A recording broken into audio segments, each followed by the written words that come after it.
Yo, welcome back to my world. Dario Richie here, and yes, this is class number Tiddly. We're splitting them all up. We're gonna do a class, an episode, a video, a class, a video, and of course, I think I've mentioned in the first class that I'm gonna record all these videos on Oshawott Day. It's gonna be Oshawott for the whole week. Because I'm going to be uploading these videos daily, of course, because by the time all of them are out, I'm going to be kickstarting the next episode. So this is still technically episode 3 of my Pokemon Violet series. But yes, episode 3 being the Academy classes. It's just going to be a video, a class, a video, however you want to say it. So let's get started. Honestly, this morning, it's right now 7:39 AM. I woke up very early this morning to do my Animal Crossing stream on Sundays, as I always do, and then to kickstart my next episode. I decided before I... Oh, look, that looks like a scene there. Like, look at that, it's nothing. I wonder if something will come by. As I'm talking, yes, we'll wait and see something, maybe a little Iggly will come by. I literally just went out just now before start this next class number 2. If I have a bit of a croak, it's because I'm drinking iced coffee. I had to go and get myself a good old iced coffee because holy fudge, need the energy for the classes. Because it's kind of like back when I was in TAFE. Oh my gosh, let me tell you a story. This is not going to be much, I'll cut it nice and short. But I was drinking their iced coffee. And back then, that was the first time in my life when I was in TAFE, drinking their iced coffee for the first time. I did not like it. I did not like it. And I was forcing myself to drink it because I would fall asleep in a whole class. I would actually fall asleep in an entire class.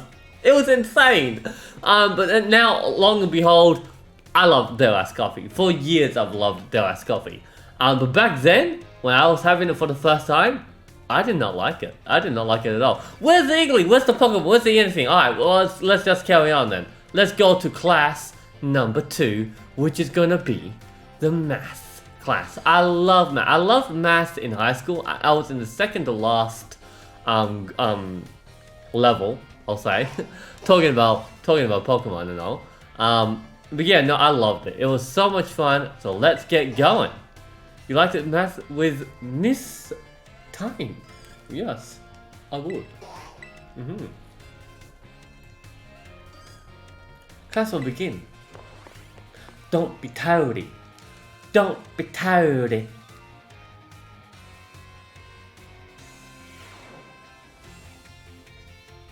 Why does she look like...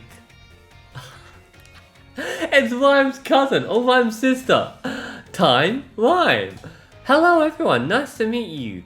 My name's Time and I will be your math teacher. Sorry to put you all on the spot at the start of class, but let me ask you a quick question. Do you enjoy numbers? Arithmetic and the like?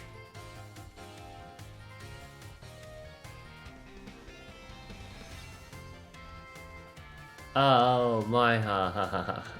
Thank you for your honest responses. I should have pressed something on my controller. Some of you may like numbers and some may not. I think that makes a wonderful mix.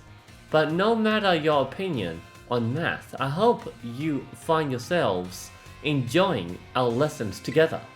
I'll do my best to find a good way to match up your interests with all types of math lessons.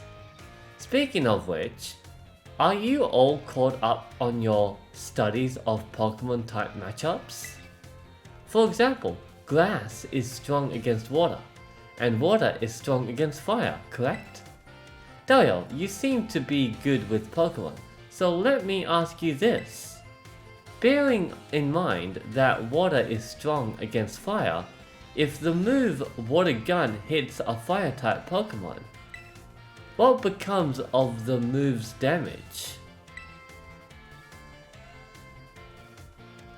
It's doubled. It's doubled. Double effective. That's right. I knew I could count on you for this question, Dario. Using moves of a type that your opponent is weak to is a super effective tactic. It multiplies the damage of those moves by 2. On the other hand, using moves of a type that your opponent is resistant to isn't very effective. It divides the damage of your moves by 2. Cuts it in half.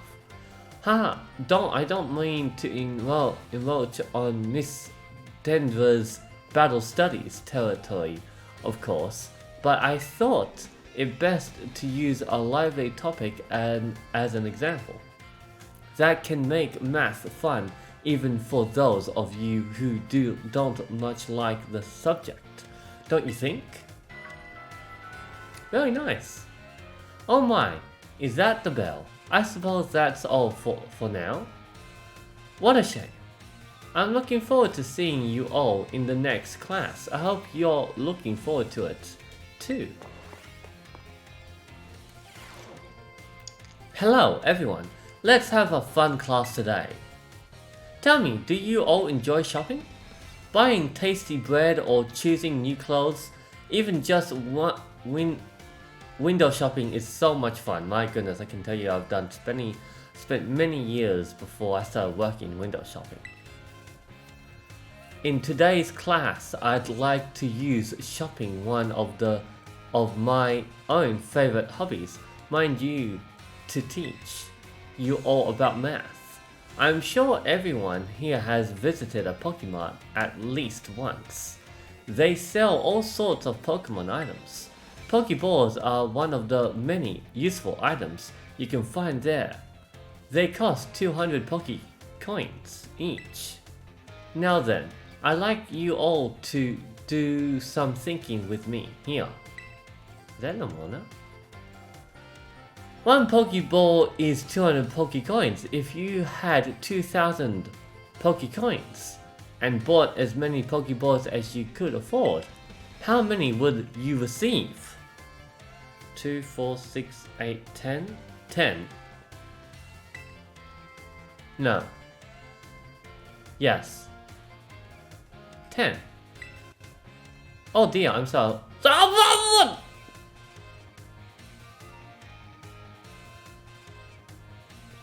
I thought I counted that. Count that. Wait. 2, 4, 6, 8, 10. That's 1,000 Pokecoins. 200. That's 5. Plus another 5. What? Wait. With 2,000. I said 10! What? However, you purchased 10 or more of... Oh! That was a trick question. What? I didn't... Okay. Alright. I just went straight for 10. Okay. You will also receive one Premier Ball as special white ball as a bonus. Alright, I didn't look at the whole... I saw 10, I was like, bam, 10. So, the correct answer is, in fact, 11. Yes, I know, I did not even think, I just went straight for the 10. It sure is nice to get a little bonus like that on a shopping trip, isn't it? You got me good. Oh my, is that the bell? I suppose that's all for now, what a shame. I'm looking forward to seeing you all in the next class. I hope you're all looking forward to it too. Sure am. Enough of those tricks though. Hello everyone, let's have a fun class today. Tell me, do you all enjoy future fortune telling? Horoscopes and the like? Of course I do. I'm Cancerian, I'm the star sign Cancer. I think it feels great to read your horoscopes and see that it says good luck is coming your way. Back when I was very young, I used to always watch the horoscopes by this gorgeous woman, Fortune, the most fortune-telling woman-looking gal, for all my childhood and early teenhood of just watching her on Channel 7 every morning, or at least once a week. I think it will be for the whole week. So today, I'd like to teach you all math while focusing on the topic of luck. Perhaps you have seen the following phrase crop up during Pokemon battles before. Crop up. A critical hit. Oh yeah. Now that would be a lucky hit, right? When a Pokemon's attack lands a critical hit, the damage it deals is increased by half. Wait, it's not doubled? So like, in other words, it does 1.5 times as much damage as it normally would. Ah, I thought critical did double. It is truly luck that determines whether your Pokemon lands a critical hit or has one landed on it. This can cause a great upset in battle. Does anyone know what percent chance a Pokemon has landing a critical hit? About 1% in 1 in 100 hits. About 4%. 4.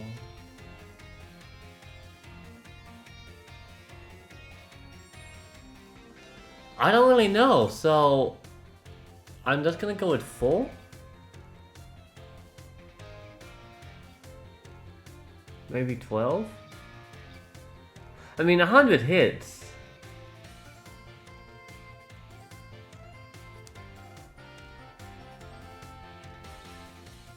Nah, I'm gonna go with 4.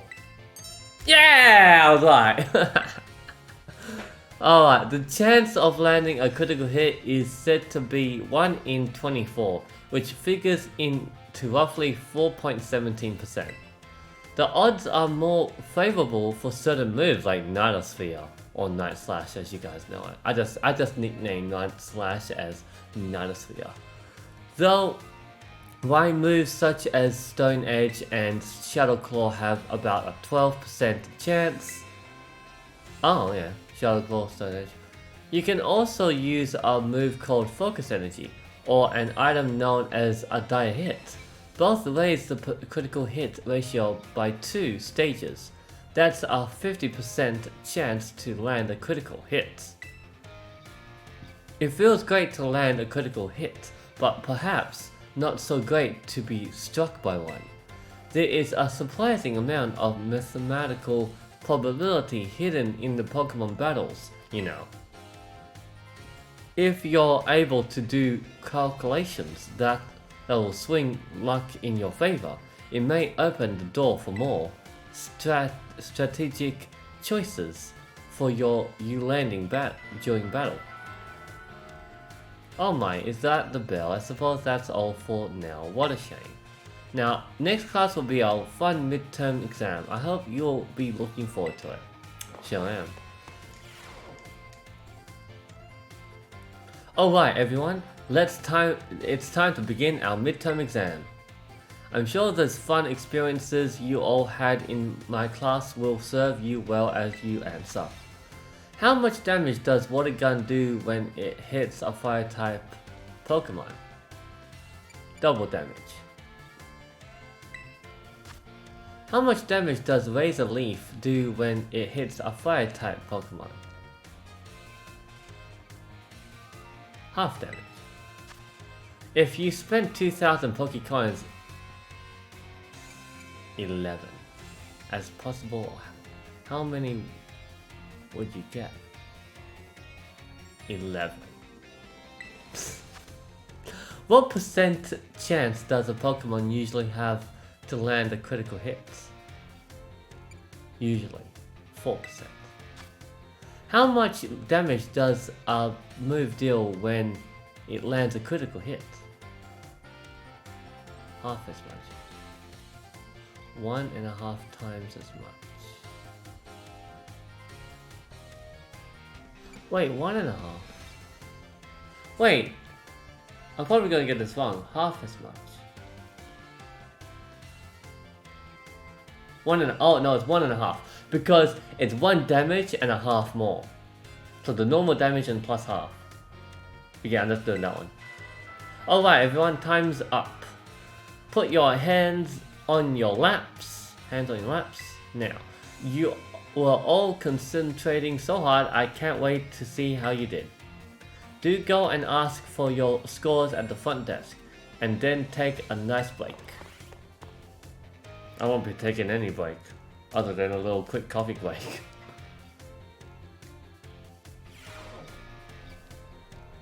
It feels great to get a test out of the way, doesn't it? Let's take a look at your results. You must get 3 questions correct to pass the midterm exam, and 4 questions correct to pass the final exam. Let's see how you did on your math test. You answered 5 out of 5, baby! Oh yeah! That's a passing score, congratulations. This time, ask us to give this reward to any student. Yep. Oh yeah, cool. Keep doing your best. Hello everyone, well done on the midterm exam. Some of you earned perfect scores, and others seem to have a bit of trouble, but I can tell. I wonder if she had said that if I didn't earn a perfect score. Or maybe not, maybe that's just a unique thing that she would say, regardless. That you all tried your best. I can tell you all tried your best. I am quite pleased to say that every last one of you passed. I can only assume that this means you have all come to love numbers. Stay sharp though, and try your best for the rest of the classes too. Speaking of staying sharp, do you know how that word applies to Pokemon battles? That's right, it has to do with the stat boosts. Sharpened boost, yes, exactly. A Pokemon's stats can rise and fall throughout the course of the battle, correct? For example, if a Pokemon uses the move Work Up, its attack and special attack stats will rise by 1 stage each. And as you may know, each time a Pokemon's attack or special attack rises 1 stage, moves affected by that stat will deal 50% more damage. Wow, that's a lot. Wait, what? When there's 4 stages, it needs to go up. The first stage, it goes up by 50? Yeah, 50, 100, 150, 200%. Doubled. Would it be doubled? If that same Pokemon from our previous example were to use Work Up again, both its attack and special attack will have risen by 2 stages. Total. Ah, yeah. This results in a 100% increase to damage dealt, making its moves twice as strong. Yeah, that's right, twice as strong. Like a critical. Just about, yeah. Not critical, like super effective. Swords Dance, on the other hand, boosts attack by 2 stages at once. Yeah, I know, Swords Dance. You only ever do 2 Swords Dances, allowing the Pokemon to deal double damage after just a single use. Using Swords Dance twice would boost the Pokemon's attack stat by 4 stages. How much more damage then would this Pokemon deal? Quadruple. Ah yes, this question is a tricky one, isn't it? It's not triple, is it? Just because it boosts the Pokemon's stats by 4 stages doesn't mean damage is quadrupled. No, what? Each stage that a Pokemon's attack or special attack stat is raised increases its damage by 50%.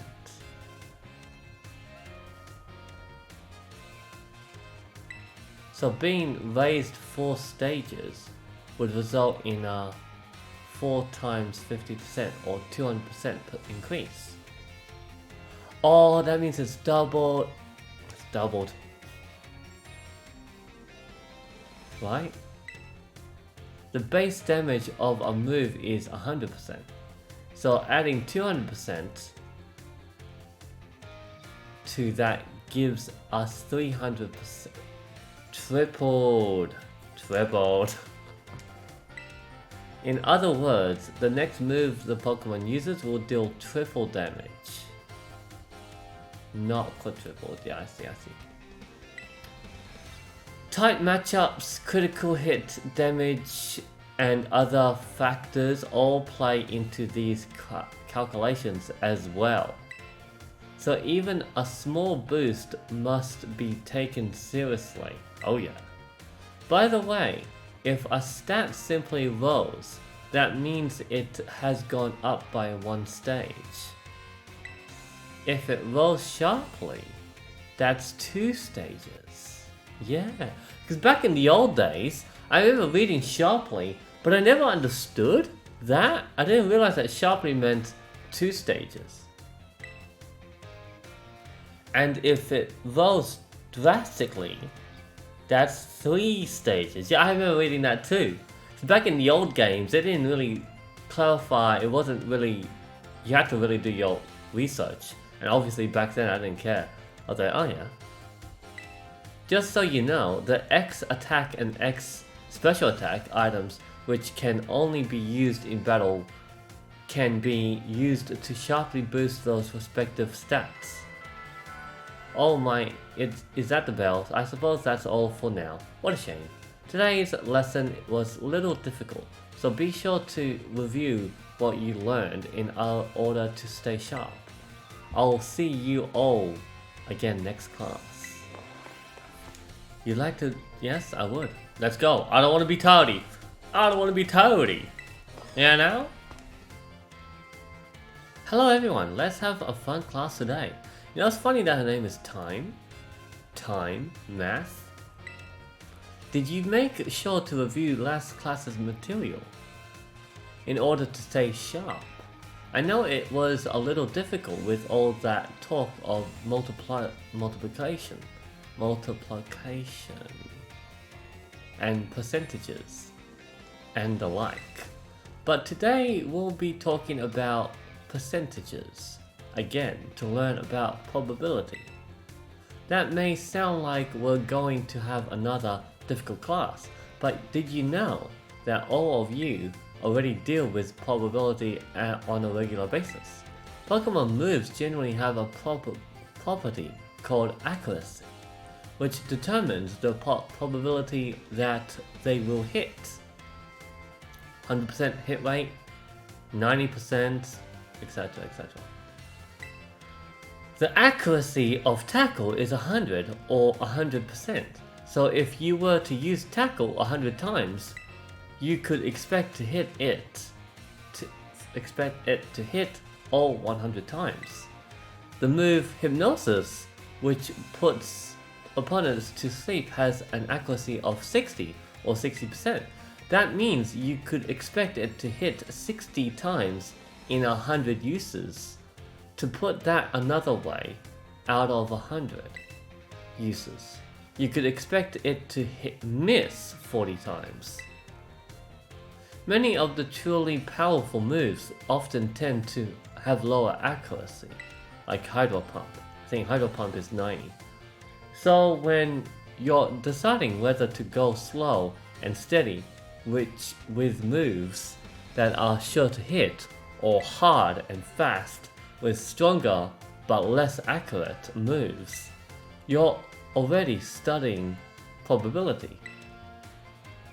Let me see here. Perhaps Surf and Hydro Pump would be good examples for this discussion. Surf has a power of 90. Its accuracy is 100, meaning you can expect it to hit every time. Hydro Pump accuracy is only 80. Oh, I got that one, 80. But when it hits, its power is 110, so it balances out. You can go for the big move, have the risk of it missing, or go for the smaller move and have the risk of your Pokemon knocking you out next turn. But yes. So between Surf and Hydro Pump, which move would you want to use yourselves?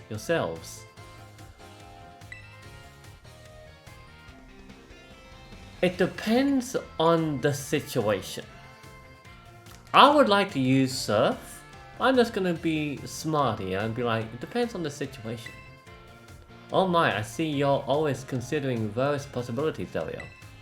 I may have made it sound like there was a correct answer here, but there's not. You're free to use any moves you wish. Factors like PP or number of targets hit may make some moves more suited to certain situations.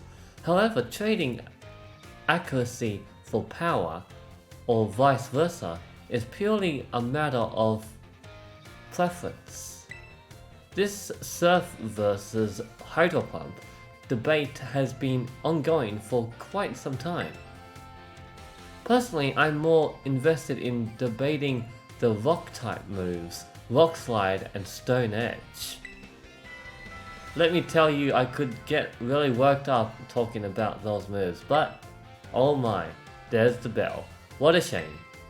Next class will be the last of our time together, so show up 100% ready to go. Yo yo yo. Hello everyone, I hope we can have fun once again today for our last class together. Last time we learned about probability, using more move accuracy as an example. Probability is quite an interesting subject. Did you know that in a class with 40 students, there is a 90% chance that 2 of them will have the same birthday? Whoa! This is true even despite the fact that there are over 300 days each year. Isn't that remarkable? Crazy! I mean, yeah, can happen. But let's move on to today's topic. It is interesting how that can happen because back in school, I also had a friend, same birthday as me, and we had English together and maybe some other classes. But let's move on to today's topic before we get swept along with the probability again. I've been teaching you all how to calculate damage in this class using examples like type, matchups, critical hits, stat boosts, and the like. All of these variables are multiplied together to calculate damage dealt to an opponent. However, did you know that there is an even simpler way to increase the damage of your Pokemon's moves? All you have to do is have your Pokemon use a move it shares a type with. Stab, yo! If a Rock-type Pokemon uses a Rock-type move, Stone Edge, the move's base power of 100 is multiplied by 1.5 to become 150. Ground and Rock may seem like similar types, but if a Ground-type Pokemon uses Stone Edge, the move's power will remain 100. Super effective moves and critical hits also add multipliers onto this little numerical increase. So it most certainly must not be taken lightly. Let me ask you a question to see if you understand what I'm talking about here. So say you have a move with a power of 100. If a Pokemon that shares a type with this move uses it and hits an opponent that is weak to that type, what happens to that move's power?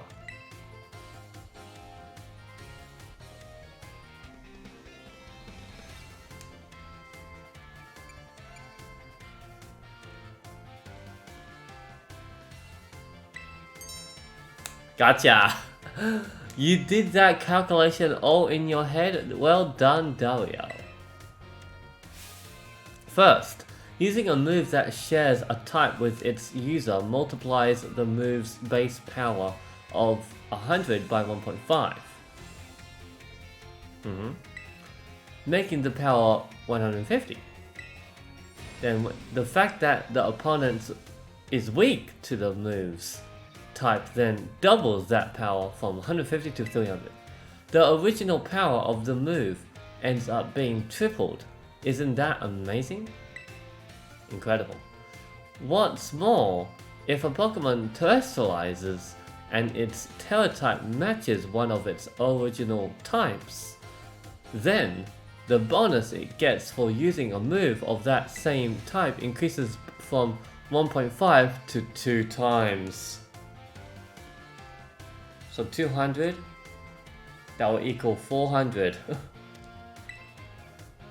One, of course, being able to use a lot of moves with different types is great as well. That's one way you can surprise your opponents, indeed.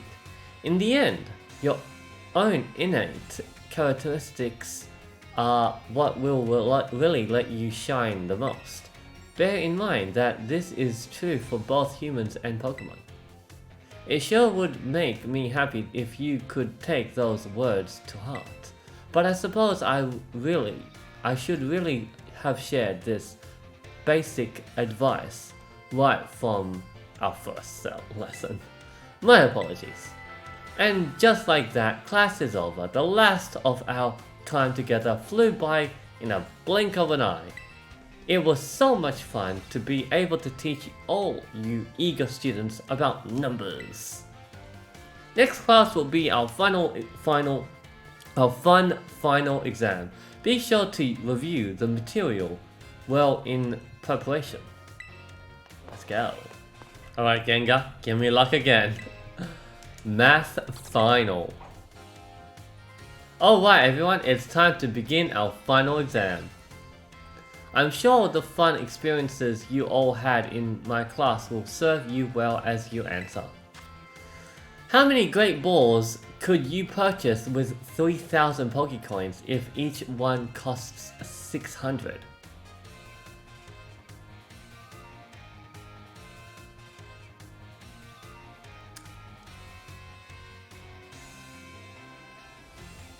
Six,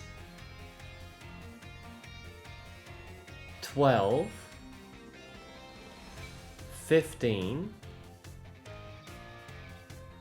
6. My number. Yeah. 600, 1,200. No. Wait a minute. 6. Oh, I doubled that. I added 3 to that, not 6. So 6, 12.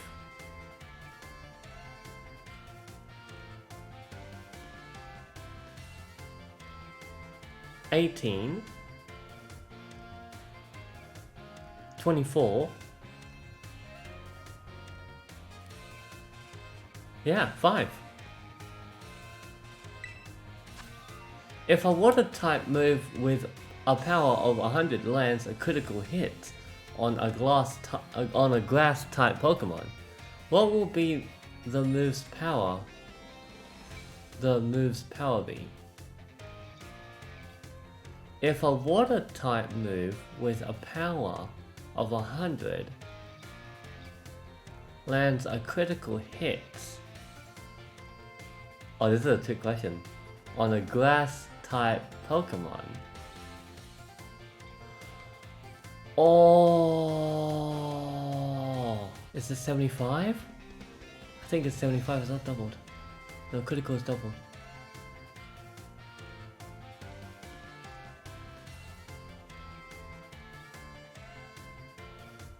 No, it's 75. It's 75, I'm gonna go 75. Under normal conditions, what percent chance does Stone Edge have to land a critical hit? 12. Because... yeah. I'm gonna go with 12. I remember she saying that. I'm so scared. If a Pokemon uses Sword Dance twice to boost its attack by 4 stages, how much damage will its physical moves then be? If a Pokemon uses Sword Dance twice to boost its attack by 4 stages, how much damage will its physical moves then do?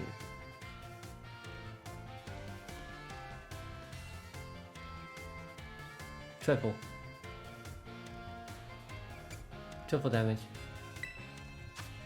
If a rock-type Pokemon whose Terra type is rock terrestrialized, what will the power of its rock-type moves be multiplied by?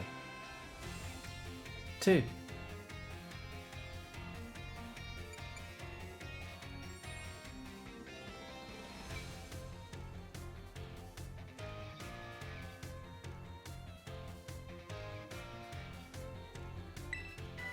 Okay, let's see how we did. Alright, everyone, time is up. Put your hands on your laps now. This test was the of all I taught you, and I'm sure you all did just fine. Do go and ask for your scores at the front desk, and then take a nice break. Yes, okay. I'm so scared. I'll be so surprised if I got them all right. It feels great to get a test out of the way, doesn't it? You must get 3 questions correct to pass the midterm exam, and 4 questions right. Let's see how you did. 5 out of 5! What? No way! I thought about it. I was like, oh, no way! Oh, that's so good. That is so good. Honestly, as much as I love math, it's tricky at times, but my goodness, that is just unbelievable. Gengar! That's a passing score. Congratulations. This time asked us to give. Yep, I know. Keep doing your best. Yeah.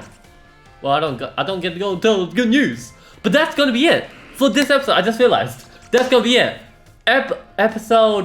Part 2. I should say class 2 actually. Maybe I'll put part in the titles. I don't know. Maybe I'll just call them like class 1, class 2, etc. But yeah, that was class 2, and then our next video will be history. So I'll catch you in the history. Peace out.